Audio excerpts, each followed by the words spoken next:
नमस्कार। प्रदेश की number 1 debate show में आपका बहुत बहुत स्वागत। मैं हूं आपके साथ संतोष गंगवार। बिहार में विधानसभा चुनाव नजदीक है और उससे पहले आरोप प्रत्यारोप की राजनीति जोरों पर है। जब से सीएम नीतीश ने बुजुर्ग दिव्यांग महिलाओं के लिए सामाजिक सुरक्षा पेंशन योजना की रकम को 400 से बढ़ाकर 1100 रुपए किया है, तभी से विपक्ष आरोप लगा रहा है कि सीएम नीतीश और एनडीए सरकार तेजस्वी यादव की जनता से किए वादों को अमली जामा पहना रहे।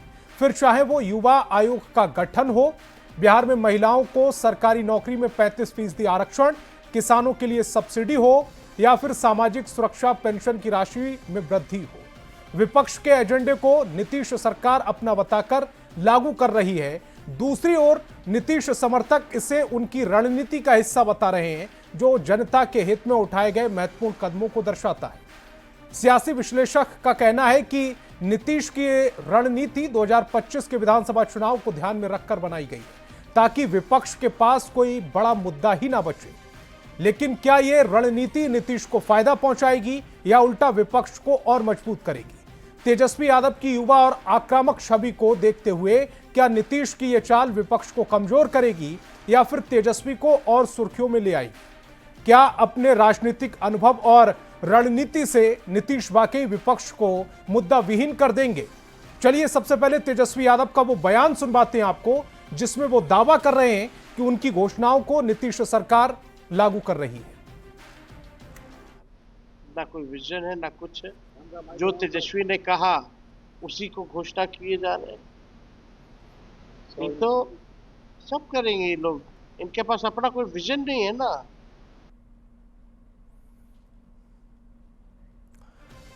तो डिबेट की शुरुआत करें उससे पहले आज के सवालों पर आते हैं। आज बहस प्यार की में हम पूछेंगे, क्या नीतीश विपक्ष को मुद्दा विहीन कर देंगे? क्या विपक्ष के वादे को नीतीश पूरा कर रहे हैं? क्या यह नीतीश की सियासी चालबाजी है, विपक्ष की कमजोरी या नीतीश की ताकत है? 2025 चुनाव पर इसका क्या असर पड़ेगा?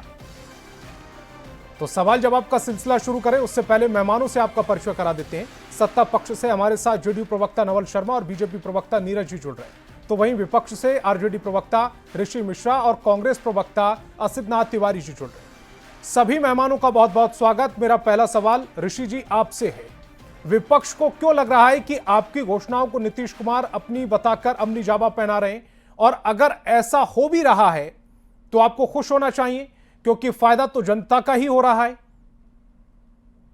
संतोष जी, मैं भारतीय जनता पार्टी और जनता दलियों के लोगों के बारे में एक चीज जरूर कहना चाहूंगा। बहुत देर कर दी जनाब आते आते। कॉपी पेस्ट करना था तो जरा ठीक से करते, ओरिजिनल पोस्ट जो है कॉपी पेस्ट करते, जो सही में हमने घोषणाएं करी है उसको कॉपी पेस्ट करते। आप 400 से 1100 कर रहे हैं। हमारे नेता ने कहा था कि हम 400 से करेंगे 1500। देखिए एक्चुअली में क्या है कि आज के वक्त में एनडीए के पास अपना विजन नहीं है और कोई रीजन भी नहीं है सत्ता में रहने के लिए।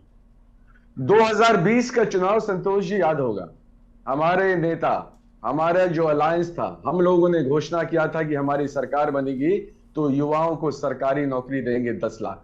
उस समय यही मुख्यमंत्री थे, यही भारतीय जनता पार्टी के नेता हुआ करते थे, केंद्रीय वित्त मंत्री हुआ करती थी, बोला करती थी कि पैसा कहां से लाएगा। मुख्यमंत्री वो तो बोला करते थे कि बाप के घर से पैसा लाएगा। लेकिन आखिरकार जब हम सरकार में आए, हमारे नेता सरकार में आए, इंडिया अलायंस के लोग सरकार में आए, तो इनको सरकारी नौकरी के मुद्दे पे आना पड़ा। घसीट कर लेकर हम आए कि आपको सरकारी नौकरी देना पड़ेगा। और यही मुख्यमंत्री जो बोलते थे कि पैसा बाप के घर से पैसा लाएगा, उनको ये सरकारी नौकरी देनी पड़ी। आज भी जो 400 से 1100 किया है, ये हमारा इंडिया अलायंस का मुद्दा है। बिजली जो हम 200 यूनिट बोलते थे, मैंने जो कहा कि अगर कॉपी पेस्ट कर रहे हैं तो सही से करिए। हमने कहा कि हम 200 यूनिट, हमारी सरकार बनेगी तो 200 यूनिट बिजली फ्री देंगे। ये 100 यूनिट पे आ गए क्योंकि इनका ईगो टच कर गया कि 200 यूनिट देंगे तो अरे ये तो भाई, ये तो आरजेडी का एजेंडा है, इंडिया अलायंस का। नहीं, उन्होंने अभी ये घोषणा नहीं की कि वो 100 यूनिट बिजली देंगे। उसको जो बिजली विभाग है, वित्त विभाग, उसने नामंजूर कर दिया है कि कोई इस तरह का कोई इस तरह की घोषणा नहीं हुई संतोष है। जी, संतोष जी, जनता के हित में जो भी फैसला होगा जिससे कि आम जनता को सहूलियत हो, हम स्वागत करते हैं, लेकिन इससे बेहतर हो सकता था।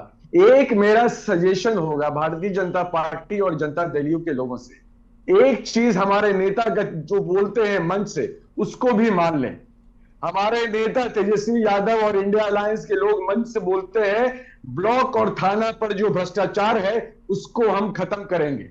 मान लें ये लोग उसको भी बोले, उसका भी आज इसी मंच से अनाउंसमेंट करें भारतीय जनता पार्टी और जनता दलियों के लोग कि हम लोग ब्लॉक और थाना में जो घुसखोरी है, थाना से जो शराब का कारोबार हो रहा है, उसको हम खत्म करेंगे। बोल दें, या तो बोले कि वहां पर कोई भ्रष्टाचार नहीं है, कोई घुसखोरी नहीं है, कोई वहां पर शराब का कारोबार नहीं हो रहा है, या बोले कि हम लोग अगली बार जब आएंगे, अगर आप आए तो हम इसको बंद करेंगे। नहीं बोल पाएंगे ये लोग, क्योंकि भारतीय जनता पार्टी और जनता दलियों के लोग इसमें सम्मिलित हैं।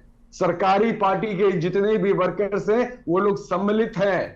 एक्चुअल हकीकत ये है, और मेरा आग्रह होगा कि आगे से जब कॉपी पेस्ट किया करिए तो जरा ठीक से किया करिएगा, जिससे कि जनता को और बेहतर सहूलियत मिले। ठीक है नवल जी, क्या आप कॉपी पेस्ट कर रहे हैं? क्योंकि बिहार में डोमिसाइल का वादा अगर तेजस्वी करते तो सरकारी नौकरी में महिलाओं को 35% आरक्षण आप दे देते हैं। सामाजिक सुरक्षा पेंशन को 1500 का वादा अगर ये कर रहे हैं तो फिर सामाजिक सुरक्षा पेंशन को 400 से बढ़ाकर 1100 आप कर देते हैं। युवा आयोग के गठन का वादा इन्होंने किया, मंजूरी आपने दे दी। मछुआरा आयोग बनाने का वादा इन्होंने किया, मंजूरी आपने दे दी। किसानों को सब्सिडी का वादा इन्होंने किया, मंजूरी आपने दे दी। नवल जी। संतोष जी, ये ऋषि भाई पढ़े लिखे प्रवक्ता हैं और मेरी अपेक्षा है कि वो मेरी बातों को धैर्यपूर्वक सुनेंगे जैसे मैंने सुना। देखिए, पहले बात यह साफ करने की है कि ये बार बार जो बताते हैं कि हम जब सरकार में थे तो ऐसा किए। आप सरकार में क्या थे? उस सरकार के ड्राइविंग सीट पर नीतीश कुमार जी बैठे थे। नीतीश कुमार जी ड्राइवर थे और आप पैसेंजर थे। पहली बात, जैसे और मंत्री होते हैं वैसे ही आप भी एक मंत्री थे। तो संतोष जी, पहला सवाल ये कि अगर मंत्रिमंडल का हर एक मंत्री अपने अपने विभाग का श्रेय लेना शुरू कर देगा तो मुख्यमंत्री जी झाल बजाने के लिए होते हैं, प्रधानमंत्री झाल बजाएंगे? पहला सवाल। तो आपकी स्थिति एक सामान्य मंत्री की थी और ये शेख चिल्ली वाली बातें, डिंगबाजी वाली बातें, इन बातों की सत्यता को बिहार की जनता जानती है। एक बात। दूसरी बात है कि नीतीश कुमार जी एक विजनरी नेता माने जाते हैं और नीतीश, मैं आपको बताता हूं कि 2005 में सत्ता में आने के बाद नीतीश जी ने न जाने कितनी विजनरी योजनाएं शुरू की जिनको विश्व के स्तर पर प्रशंसा मिली, जैसे बालिका साइकिल योजना, बालिका पोशाक योजना, कन्या उत्थान योजना, बालिका सुरक्षा योजना और बाद में चलकर जल जीवन हरियाली मिशन, जिसके लिए उनको वैश्विक क्लाइमेट लीडर का पुरस्कार मिला। न जाने अनगिनत योजनाएं नीतीश कुमार जी के दिमाग से निकली। उस समय तेजस्वी यादव जी की राजनीतिक आंख भी नहीं खुली थी, ये राजनीतिक पलना में झूल रहे थे। तो ये बताते हैं, नकल का आरोप लगाते हैं। तीसरी बात यह कि पता नहीं तेजस्वी यादव जी कैम्ब्रिज से या ऑक्सफोर्ड से शिक्षा ग्रहण करके आए हैं, कितने विजनरी विचारों का सोता बहता है इनके दिमाग के अंदर, हम नहीं जानते हैं। ये राजद के लोग ज्यादा जानते होंगे या बिहार के लोग ज्यादा जानते होंगे कि इनकी शिक्षा दीक्षा कहां से हुई है, किस स्तर की हुई है, हम नहीं जानते हैं और न इस पर कोई सवाल खड़ा करेंगे। मेरा सीधा सा ये कहना है संतोष बाबू कि आपके हर एक सवाल का एक एक लाइन में जवाब। युवा आयोग की बात किए, युवा आयोग की बात किए। आप जब डिप्टी सीएम थे तो इतना आप हाँकते हैं, आपने युवा आयोग का खाका भी तैयार किया था। नीतीश कुमार जी ने 2010 में ही बिहार में युवाओं के हित के लिए student credit card, skill training से लेकर कैंपस सिलेक्शन से लेकर कई सारी योजनाओं की पहले से ही शुरुआत कर रखी थी। एक। दूसरी बात कि आप पेंशन की बात कर रहे हैं। अरे भाई साहब, बगल में आपकी झारखंड में सरकार है, जरा बता दीजिए कि झारखंड में आप कितना पेंशन दे रहे हैं? बिहार की जनता सुन रही है, बताइए। 1000 रुपए। संतोष बाबू, दैव योग से झारखंड में मेरा भी मकान है, मैं भी हजारीबाग का निवासी हूं और झारखंड में पेंशन की इतनी बुरी स्थिति है कि कहा जाता है कि वहां पेंशन के लिए फॉर्म भरना तो आसान है लेकिन पेंशन मिलना भगवान भरोसे है। और पेंशन की राशि कितनी है, पूछिए जरा इनसे। 1000 रुपए बीपीएल के बिहार में 1100 रुपया का पेंशन नीतीश कुमार जी ने वृद्धजनों, विकलांगों के लिए, दिव्यांग भाइयों बहनों के लिए, सबके लिए योजनाएं पहले से ही चला रखी हैं। तो ये नीतीश कुमार जी की समाज के विभिन्न वर्गों को फायदा पहुंचाने की उनकी समावेशी सोच का नतीजा है।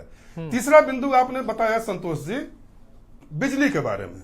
तो बिजली के बारे में तो अभी कैबिनेट से घोषणा बिजली का जिक्र मैंने नहीं किया, लेकिन अब बिजली पर सवाल कौन लोग खड़ा कर रहे हैं आपको पता है? संतोष जी थोड़ा समय दीजिए, आरोप लंबा है, समय दीजिए थोड़ा। नहीं नवल जी, मैं कह रहा हूं बिजली का जिक्र मैंने नहीं किया, समय दे दीजिए। बिजली का जिक्र मैंने नहीं किया, वो ऋषि जी ने कहा, प्रवक्ता जी कर रहे थे जी। ये मौलिक पार्टी के मौलिक प्रवक्ता जी कर रहे थे, इनके नेता मौलिक विचारों के स्रोत हैं, तो ये कर रहे थे। अब बताइए जरा, सोचिए, अभी बिजली की कैबिनेट से घोषणा नहीं हुई है, लेकिन लालू जी के काल में 2005 में आपको पता है कि 2005 में बिहार में मात्र 10.3% घरों में बिजली थी, मात्र 10% घर में बिजली थी 2005 में। और आज बिहार ने 100% विद्युतीकरण का लक्ष्य हासिल कर लिया है। आज बिहार का हर घर हर वक्त रोशन है। ये आपके देन है। बोलते हुए प्रोपोर्शन का ख्याल नहीं रखते हैं कि इतना डिंग हाकेंगे तो लोग हंसेंगे भी। अरे बिहार की जनता परिपक्व है, पढ़ी लिखी है, समझदार है। ठीक है। आपके जमाने में बिजली का क्या हाल था? मुझे याद है, मैं प्रिपरेशन के सिविल सेवा के प्रिपरेशन के दौर से गुजर रहा था उस जमाने में। मुझे याद है कि पटना में एक रेलवे स्टेशन ऐसा जगह हुआ करता था जहां 24 घंटे बिजली रहती थी संतोष बाबू। और अगर कोई पैसेंजर पटना स्टेशन पर उतरता था रात में, तो वो रात भर पटना स्टेशन पर ही समय बिताता था, क्योंकि बाहर में अंधेरे का साम्राज्य था। और जो बिजली के खंभों के बीच में तार होते थे, तो अव्वल तो तार होते ही नहीं थे, और जो तार बचते भी थे उन पर लोग कपड़ा सुखाते थे। अब ये बिजली पर प्रवचन दे रहे हैं, बताइए। 700 मेगावाट बिजली की उपलब्धता थी, आज बढ़ के 8000 मेगावाट पर आ गया है। अरे भाई साहब, कुछ तो प्रोपोर्शन का ख्याल कीजिए। तीसरा बिंदु इन्होंने बताया संतोष बाबू। असित जी, अरे आपने मेरे पूरा जवाब लिया नहीं। ठीक है, जल्दी से अपनी बात को कंप्लीट कीजिएगा क्योंकि समय गुजरता जा रहा है। आसिफ जी भी इंतजार कर रहे हैं और उसके अलावा नीरज जी भी भूल गए क्या क्या आरोप लगा रहे थे आप? कुछ जरा बताइए, आप जो पूछ रहे थे। नहीं, मैं दोबारा से आ जाऊंगा, ज्यादातर जवाब आपने दे दिया। चलिए, याद आ गया। बस एक लाइन रोजगार की बात, एक लाइन रोजगार की बात। नीतीश कुमार जी ने बिहार में जो जो नियुक्तियां की, 2005 में नीतीश कुमार जी सत्ता में आए थे। बिहार की जनता जानती थी कि नीतीश कुमार जी आएंगे तो बिहार को बदल देंगे। तो रोजगार को लेकर नीतीश कुमार जी का रवैया शुरू से ही सृजनात्मक रहा। और 7 निश्चय पार्ट 2 के तहत जब हम एनडीए का हिस्सा थे, तभी से बिहार में नौकरियों की बहार आई हुई थी। हाँ, तेजस्वी यादव जी ने भी नौकरी दी है। बस मैं एक लाइन बोल के अपनी बात खत्म करूंगा। तेजस्वी यादव जी ने भी नौकरी दी है। नौकरी का उदाहरण पूरे देश के सामने है। कैसी नौकरी दी? ग्रुप डी में रेलवे में बहाली के बदले जमीन लिखवा लिया, फ्लैट लिखवा लिया, जिसका नतीजा सीबीआई और ईडी के दरवाजे पर मत्था टेक रहे हैं। यही है इनका रोजगार का मॉडल। और ये बिहार के युवाओं को डोमिसाइल का लॉलीपॉप चुसा रहे हैं। हाँ, एक सवाल छूट गया था डोमिसाइल का। संतोष बाबू, ग्रुप सी और डी के पदों में बिहार में डोमिसाइल काफी पहले से ही लागू है। हाल में महिलाओं को डोमिसाइल आधारित जो आरक्षण दिया गया, पूरे देश ने देखा। तीसरा महत्वपूर्ण बिंदु कि ये बताते हैं कि 100% डोमिसाइल याद रखिएगा। बिहार के युवाओं को समझना नोट कर लीजिएगा। ये बिहार के, अरे नोट कर रहे हैं, बोलने दीजिए, आपकी बात को तो काटे नहीं। अरे 6 आरोप मैंने एक साथ लगाए थे, जवाब देने में आरोप लगाइए तो थोड़ा नवल जी जल्दी से कीजिएगा। आरोप लगाइए तो सुनिए ऋषि भाई, आप तो धैर्यवान व्यक्ति हैं, आप धैर्यवान व्यक्ति हैं। चलिए, ये देखिए, बिहार के युवाओं को जानना चाहिए जो इस टीवी को देख रहे हैं कि ये लोग कितना धूल झोंक रहे हैं उनकी आंखों में। चंडीगढ़ नर्सिंग केस में सुप्रीम कोर्ट ने कहा कि यदि पैसा आएगा उसका जवाब आपने नहीं दिया। चंडीगढ़ नर्सिंग केस में सुप्रीम कोर्ट ने कहा, अरे सर, आप सरकारी नौकरी पे किसके ऐसे चिल को मत कीजिए, ऐसे चिल को मत कीजिए। नहीं, और समय खराब होगा, जल्दी से जवाब होगा। कंप्लीट बासित जी के अरे पास मौलिक विचार के मौलिक प्रवक्ता महोदय, बोलने तो दीजिए। मौलिक नेता के मौलिक प्रवक्ता, सुनिए तो जरा नकलची की बात। समय बहुत, नकलची की बात तो सुन लीजिए। हाँ, तो ये चंडीगढ़ नर्सिंग केस में सुप्रीम कोर्ट ने बताया आपके कि भारत के हर युवा को हर एक राज्य में नौकरी पाने का अधिकार है और कोई राज्य डोमिसाइल आधारित 100% आरक्षण लागू नहीं कर सकता है। तो ये बताते हैं कि 100% आरक्षण लागू कर देंगे, क्या होगा? जाएगा मामला कोर्ट में खारिज हो जाएगा। तो बिहार के युवाओं के साथ हम मजाक कर रहे हैं। ठीक है, तो हमने देखिए डोमिसाइल पर कितनी व्यवहारिक नीति अपनाई। ग्रुप सी और डी में डोमिसाइल देने के अलावा बिहार की महिलाओं को डोमिसाइल दिया, और जहां आवश्यकता पड़ेगी हम वरीयता देते रहेंगे। क्यों? क्योंकि हम काम में भरोसा करते हैं, आपकी तरह भांजने में और हाँकने में भरोसा नहीं असित करते। जी, ये तो और चौथा हर और चुनावी महत्वपूर्ण राज्य की बात होती है तो एक वीडियो जरा दिखा कि जो चुनावी मैदान में पार्टियां एक वीडियो होती जरा हैं वो दिखा अपने देते। अपने हिसाब से घोषणाएं करती हैं, और लगभग उन्हीं घोषणाओं को कम बढ़ करके दूसरी पार्टियां घोषणाएं करती हैं। अगर कोई 2100 रुपए देने की बात करता है, कोई 2500 रुपए देने की बात करता है, झारखंड सबसे ताजा उदाहरण है। तो इसमें कॉपी पेस्ट कहां से नजर आ रहा है? आपने घोषणा की, उन्होंने उससे पहले क्योंकि उनके पास समय, उन्होंने लागू कर दिया। ये मुझसे सवाल है। असित जी से। अच्छा, संतोष जी, आपका आज का विषय है कि नीतीश जी ने विपक्ष को मुद्दा विहीन कर दिया। क्वेश्चन मार्क है सर, अब क्वेश्चन आपके मार्क। लिए भी बिहार कोई नया राज्य है नहीं। हाँ, एक ठीक ठाक समय आपने भी बिहार की पत्रकारिता को दे दिया और बिहार की राजनीति आप भी अब समझने लगे होंगे। जी, बिहार में औसतन रोजाना 9 हत्याएं हो रही हैं, औसतन, किसी दिन कम किसी दिन ज्यादा, और 4 रेप की घटनाएं हो रही हैं। आपने इसे कम कर दिया होता, सरकार ने इसे कम कर दिया होता, आपने का मतलब सरकार ने, तो हम मानते कि विपक्ष मुद्दा विहीन हो गया है। बिहार के डीजीपी, ये विपक्ष का आरोप नहीं है, बिहार के डीजीपी विनय कुमार ने एक्सेप्ट किया कि बिहार पुलिस में 50% पद रिक्त हैं। आपने भर दिया होता, 10-20% खाली रहता, 30% खाली रहता, हम 1500 मान लेते लोगों कि पर एक आपने पुलिसकर्मी की मुद्दा ड्यूटी है। विहीन कर दिया। हाँ, सुनते जाइए आप। जी, 50% उनकी स्वीकारोक्ति है, मैं कुछ नहीं कह रहा हूं।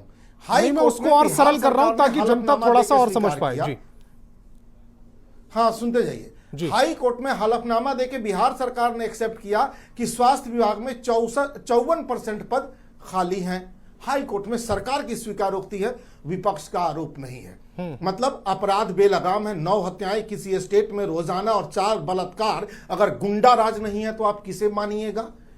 50% पुलिसकर्मी नहीं हो जिस राज्य में, 2.5 लाख टीचर की कमी हो जिस राज्य में, 54% स्वास्थ्य विभाग के कर्मचारी हो जिस राज्य में, बाकी विभागों का अंदाजा आप लगा सकते हैं।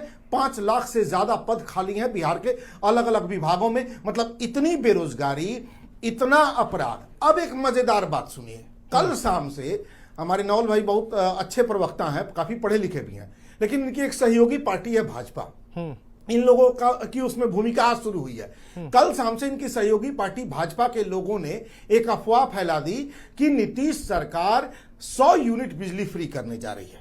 आज क्या हुआ? आज दोपहर बाद तक इनका पूरा प्रचार तंत्र, जदयू के लोग भी झांसे में आ गए, पूरा प्रचार तंत्र लग गया। इनके नेताओं ने भी उसके पक्ष में बयान दिया, बाइट दे दी। भाजपा वाले तो खैर अभियान ही चला रहे थे। वित्त विभाग कह रहा है कि ऐसा तो कोई प्रस्ताव ही नहीं था। मतलब एक पूरा का पूरा झूठ तंत्र, पूरा का पूरा अफवाह तंत्र सरकार चला रही है। आप अंदाजा लगाइए, जो सरकार राज्य में झूठ फैलाने का काम करे, जो सरकार अपराध रोकने में नाकाम हो, जो सरकार बेरोजगारों की फौज खड़ी कर दे, वो उस राज्य में कभी विपक्ष मुद्दा विहीन होगा। अब बात आती है सामाजिक पेंशन योजना की। हम दे रहे हैं तेलंगाना में 2000 रुपए। हमने भी सभी महिलाओं को, ये नहीं कि जो 60 वर्ष से ज्यादा है, सभी महिलाओं को 2000 से ज्यादा दे रहे हैं जो वर्किंग नहीं है, जॉब में नहीं है। बिहार सरकार ने 60 वर्ष से ऊपर की महिलाओं को 400 देना शुरू किया। हम तेलंगाना में 2000 सबको दे रहे हैं। जब हमने घोषणा की कि हम 2500 रुपए सभी महिलाओं को देंगे, बेरोजगार महिलाओं को, सिर्फ बुजुर्गों को नहीं, तमाम बेरोजगार महिलाओं को, तो इन्होंने क्या किया? सिर्फ बुजुर्ग महिलाओं के लिए थोड़ा इजाफा कर दिया, 400 का 1100 कर दिया। अरे उन्हीं का 2000 कर देते, 2500 कर देते, कुछ बेरोजगार महिलाओं का भी ख्याल रख लेते, वो भी इन्होंने नहीं किया। तो ये क्या विपक्ष को मुद्दा विहीन करेंगे? इसलिए संतोष जी, ये तय बात जान लीजिए, बिहार ने ये जो अंधेरगर्दी चल रही है ना कि मुख्यमंत्री को कुछ पता ही नहीं है, कोई कुछ भी घोषणा कर दे रहा है, दिन भर उसे प्रचार तंत्र से चलवा रहा है, शाम को विभाग पलट जा रहा है, तो अब बिहार ने तय कर लिया है कि चीलम की सरकार अब नहीं चुनेगा बिहार। तय जानिए, चीलम की सरकार अब नहीं चुनेगा बिहार। लेकिन असित जी, झारखंड में आप कितनी पेंशन दे रहे हैं?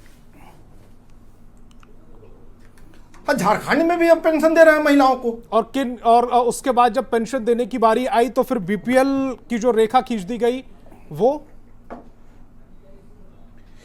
नहीं। देखिए, बीपीएल की रेखा वक्ती तौर पर है, ऐसा नहीं है। प्रस्ताव वित्त विभाग के पास है सभी महिलाओं को देने का, उसका बजटरी प्रोविजन किया जा रहा है, वो भी होगा। फिलहाल गरीब महिलाओं को शुरू कर दिया गया है कि उन्हें कष्ट ना हो, लेकिन देना सारी बेरोजगार महिलाओं को ये देना है और उसका बजटरी प्रोविजन होने जा रहा है, सबको वहां मिलने जा रहा है।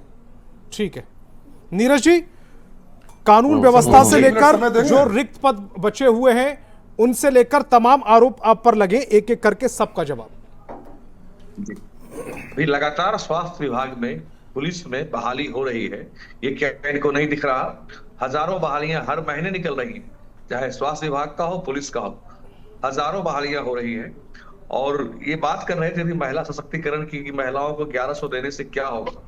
साहब, नीतीश कुमार की सरकार ने, एनडीए की सरकार में आते ही महिलाओं के सशक्तिकरण की दिशा में बड़ा काम शुरू कर दिया।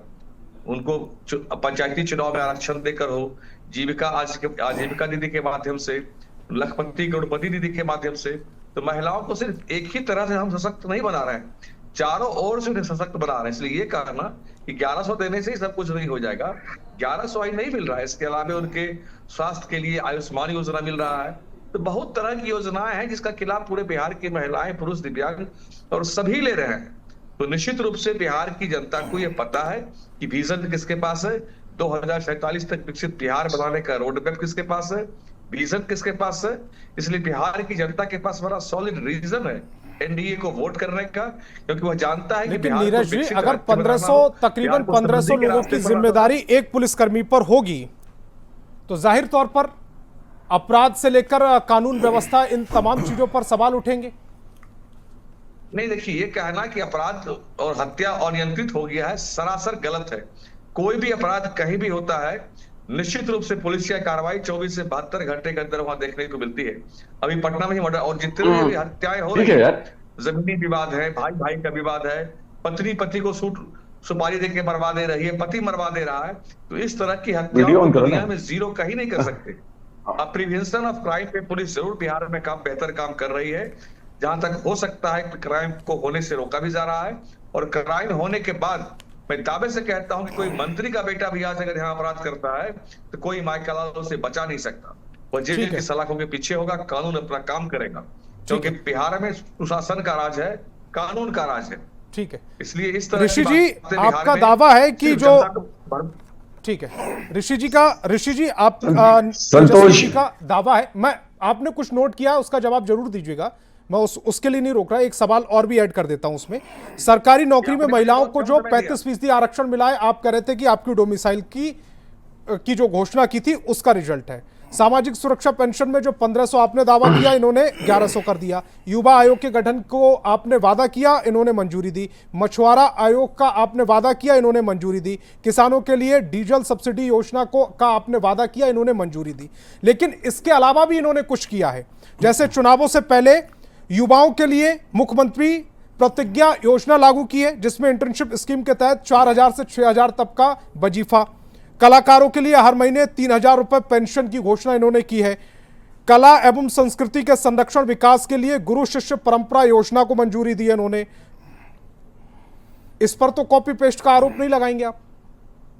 संतोष, मैं आपका भी जो सवाल है उस पर भी आऊंगा, और जो हमारे मित्र हैं भारतीय जनता पार्टी और जनता दल के लोगों ने जो सवाल उठाए उस पर भी कुछ बोलना चाहूंगा। हमारे नेता पर सवाल उठा रहे थे जनता दल के नेता, और कितने शिक्षित हैं, इंग्लैंड से पढ़ के आए हैं कि अमेरिका से, उस पर सवाल उठाते हैं। अरे सर, हमारा नेता तो मन से बोलता है कि मैं 9वीं पास हूं, और वो 9वीं पास युवा इस बिहार को आईटी पॉलिसी देता है जो 20 साल से सत्ता में थे, आपको समझ में नहीं आ रहा था। इंडस्ट्री पॉलिसी देता है, आपको समझ में नहीं आ रहा था। स्पोर्ट्स पॉलिसी देता है जिससे कि मेडल लाओ, नौकरी पाओ, वो उसने दिया, वो भी मैंने जी अपने समय पर बहुत अच्छी डिबेट चल रही है, सबके तर्क और बातें बाहर निकल कर आ रही है, तो अपने अपने समय पर बात रखेंगे तो अच्छा लगेगा। ऋषि जी, स्पोर्ट्स पॉलिसी इसी युवा नेता ने दी है, ये आपको नहीं समझ में आ रहा था। एक्चुअली क्या है कि ये अपने नेता के साथ जितने भी प्रवक्ता हैं एनडीए के, ये लोग भी अचेत अवस्था में चले गए। मेरा एक सवाल है आज सबसे, मैंने सवाल उठाया ब्लॉक और थाना का, आज एक और सवाल उठाता हूं। हर घर जल योजना आज उत्तर बिहार में, मैं उत्तर बिहार से आता हूं, मेरा विधानसभा उत्तर बिहार में, लोगों को पीने का पानी नहीं मिल रहा है, खेतों में पानी नहीं है। हर घर नल योजना का क्या हुआ?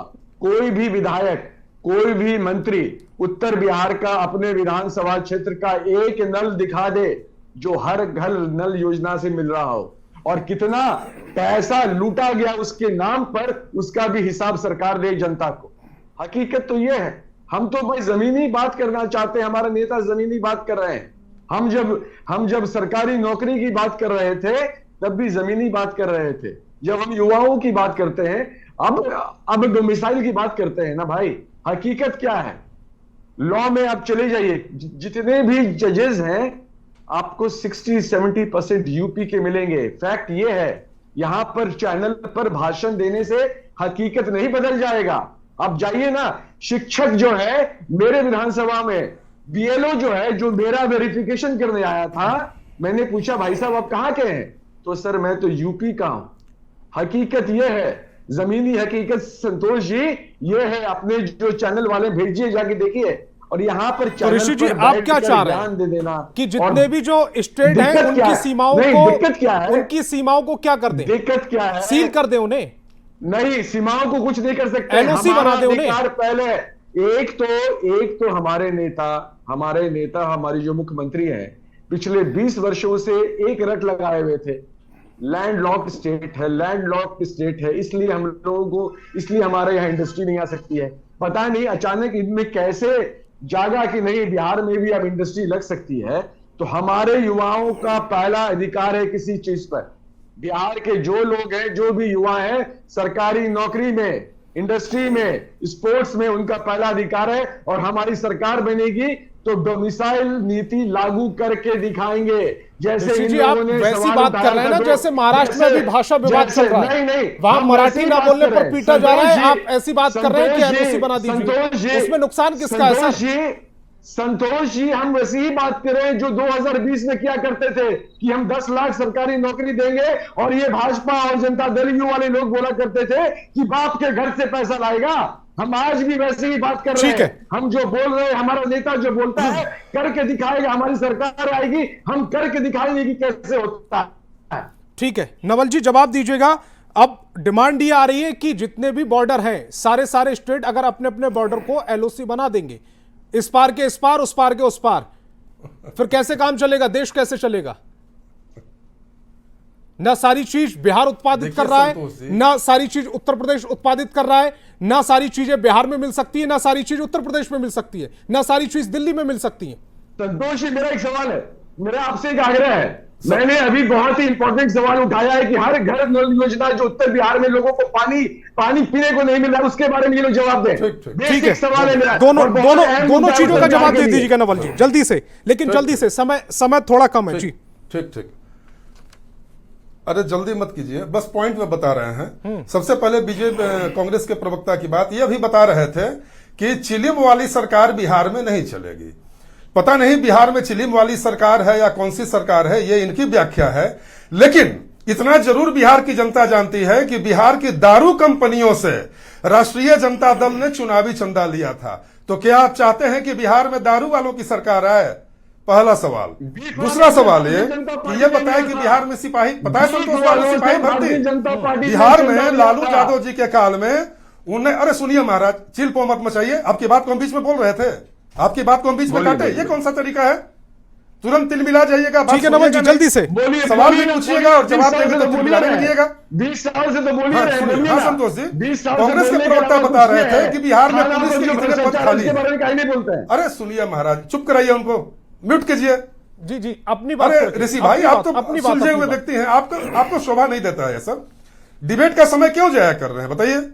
हाँ असित जी बताए कि बिहार में सिपाहियों के इतने पद खाली हैं। आपको पता है संतोष जी कि लालू जी के काल में 15 वर्षों में मात्र 19,538 सिपाहियों की बहाली हुई, और नीतीश कुमार जी के राज में 2,14,600 की भर्ती हो चुकी है। 2,14,000। ये बता रहे थे कि डॉक्टरों की संख्या कम है, हम बता रहे हैं। नीतीश कुमार जी के राज में पहले ही दौर में 8,017 डॉक्टरों की बहाली हुई, उसके बाद 5,098 पदों पर नियुक्ति की प्रक्रिया चली। 46,000 नए पदों पर नियुक्ति की प्रक्रिया जारी है। 2020 में जब कोरोना था तो 929 विशेषज्ञ डॉक्टरों की नियुक्ति की गई। 2021 में 89 मेडिकल ऑफिसरों की नियुक्ति की गई। 2024 में 2901 आयुष डॉक्टरों की नियुक्ति की गई। 2025 में प्रस्तावित 5098 डॉक्टरों की बहाली की प्रक्रिया चल रही है। चलिए आगे बढ़िए। नवल जी उसके थोड़ा बाद जल्दी, ये बता क्योंकि रहे मेरे थे पास आज संतोष समय बहुत बाबू, कम इनका है। दूसरा दावा ये था। जी हाँ, दूसरा बस मैं अंतिम में एक लाइन बोलूंगा, अंतिम में एक लाइन बोलूंगा कि तेजस्वी यादव जी को रात में सपना आएगा तो बोलेंगे कि मेरे सपने पर मेरा पेटेंट हो गया। अरे भाई, पहले थोड़ा सा शिक्षा ग्रहण कर लिए होते तब इतनी बड़ी बड़ी बातें कहते तो शोभा देता। 17 महीना के लिए सरकार में आए और लगे कि मेरी सरकार ठीक है आसिफ जी, विधानसभा के शताब्दी रखिएगा, मेरे पास आज समय बहुत कम है। आधा सेकंड, आधा मिनट संतोष जी, आधा मिनट देखिए। नवल जी बहुत समय कम है, मेरे पास आखिरी 2 मिनट है। आसिफ जी प्लीज 1 मिनट आपका। आधा मिनट।